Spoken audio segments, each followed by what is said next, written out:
Updates చూస్తే అక్రమ కట్టడాలు ఆక్రమణలపై ఉక్కుపాదం మోపుతున్న హైడ్రా వ్యవస్థతో ప్రజలు సంతోషం వ్యక్తం చేస్తున్నారు. నిత్యం పదుల సంఖ్యలో హైడ్రాకు ఫిర్యాదులు సైతం అందుతున్నాయి. Full tank level buffer zone ప్రాంతాలలో ఆక్రమణల తొలగింపు ప్రారంభం కావడంతో భారీ భవనాలు నేలమట్టమవుతున్నాయి.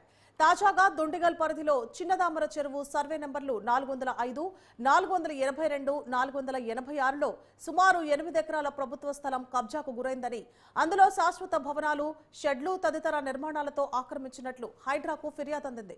దీంతో రెవెన్యూ అధికారులు నోటీసులు కూడా ఇవ్వడంతో ఆక్రమణదారుల్లో ఆందోళన మొదలైంది.